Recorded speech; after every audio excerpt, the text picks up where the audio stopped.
Perfect tenses. There are 12 tenses in English, and 3 of these are under perfect tenses. These are past perfect, present perfect, and future perfect tenses. In order to better understand this, let us start with past perfect tense. The past perfect tense is used for 3 functions.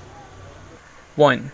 If we would like to express 2 things that happened in the past, and we would like to express that one thing happened first before the other. Look at the following timeline. Now, look at the following examples. The child had cried before his father came. I had lived in Cagayan de Oro City before I moved to Manila. Dave had left when I arrived. For the first sentence, the act of crying took place before the act of the father coming. For the second sentence, the act of living in Cagayan de Oro City first happened before the act of moving to Manila. For the third sentence, the act of Dave leaving happened first before the arrival.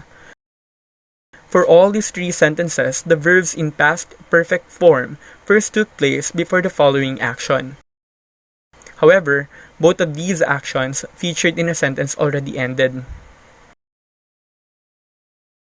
2. If you would like to express an action that started in the past and continued up to a given time in the past, look at the following examples. Rico had never seen Marco for a week. Felix had never visited for 3 days. The doctor had never reported to the hospital for a month. Look at the following timeline. For the first example, the act of Rico not seeing Marco started in the past, and it took him a week for not being able to see him. For the second example, the act of Felix not visiting started in the past, and it took him 3 days for not being able to visit.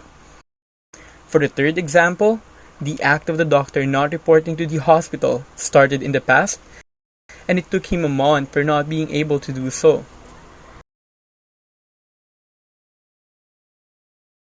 Number 3. If you would like to report a speech expressed with a simple past form, this appears after the words like said, told, asked, etc. Look at the following examples. Anna swam, Jessica said. Jessica said Anna had swum. Lee arrived on Monday, Miguel said. Miguel said that Bill had arrived on Monday. Look at the following structures we have for past perfect tense. Positive, subject plus had plus past participle. Alex had finished the test. Negative, subject plus had not or hadn't plus past participle. Anna had not or hadn't finished the test.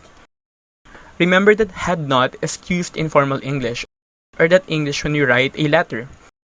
Hadn't is usually featured in a conversation. Question. Had plus subject plus past participle. Had Jessica finished the test? Let us now proceed with the present perfect tense. The present perfect tense refers to an action or state that started in the past and goes continuous at the present. This is formed with has or have plus the past participle. We use has for a singular subject while we use have for a plural subject. Remember that a singular subject refers to one person, idea, or object being talked about in the sentence.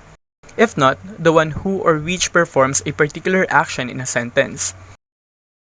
A plural subject, on the other hand, refers to 2 or more persons, ideas, or objects. The past participle form of a verb usually would end with an en.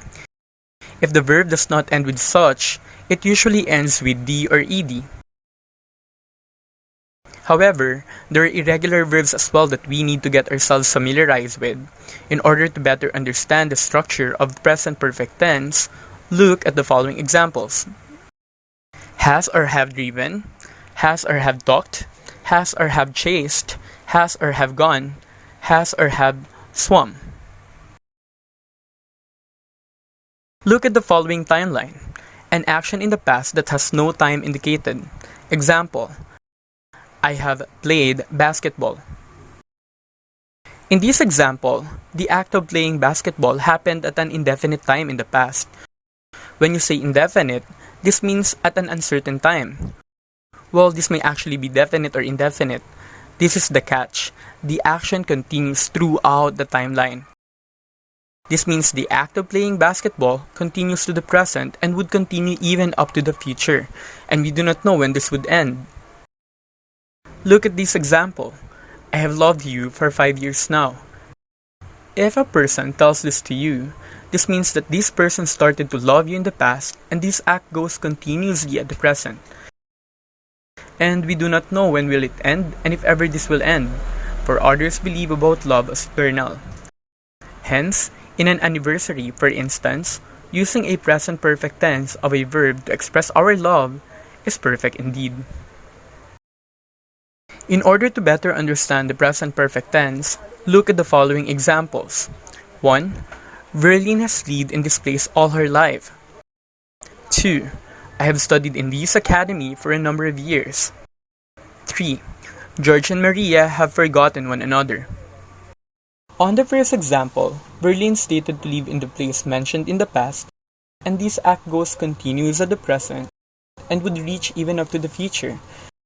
The end, however, is something that is not definite. The same explanation applies to the following two sentences.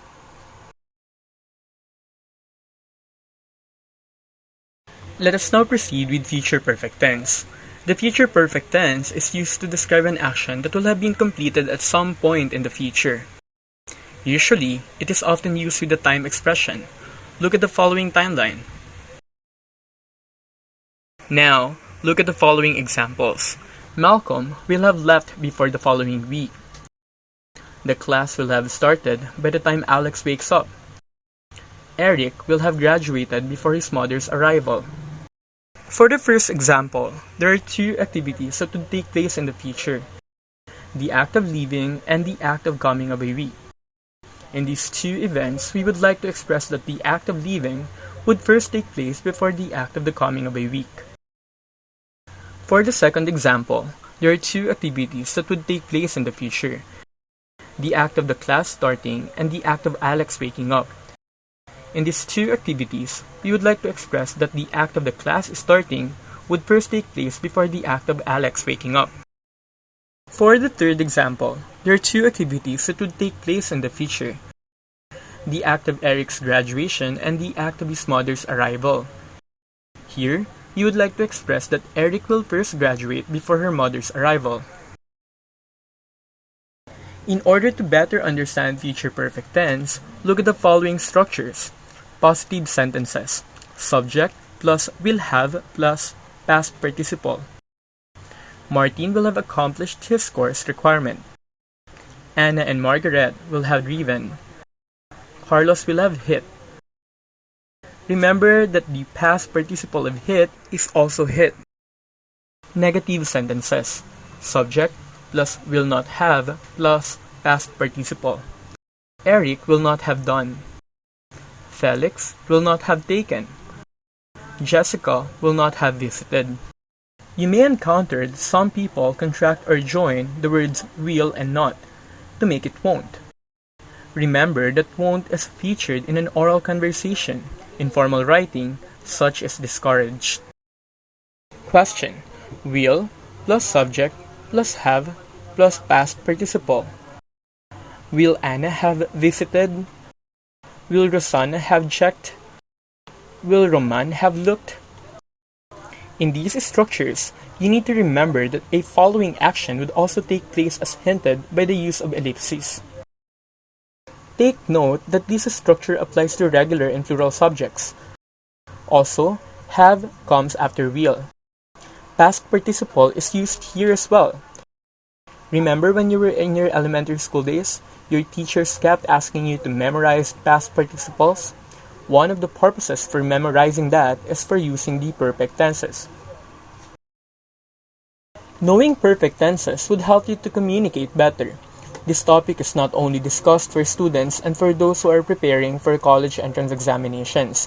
since this topic is always featured in various government examinations in the Philippines, like civil service professional and sub-professional examinations, licensure examination for teachers, IELTS, SAT, TOEIC, and other parallel examinations.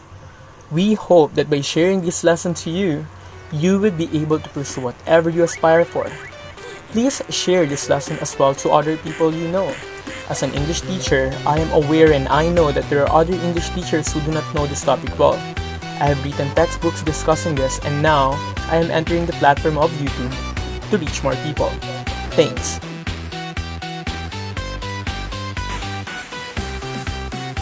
Thank you for watching my videos, and don't forget to subscribe the channel by clicking the subscribe button below. Thank you.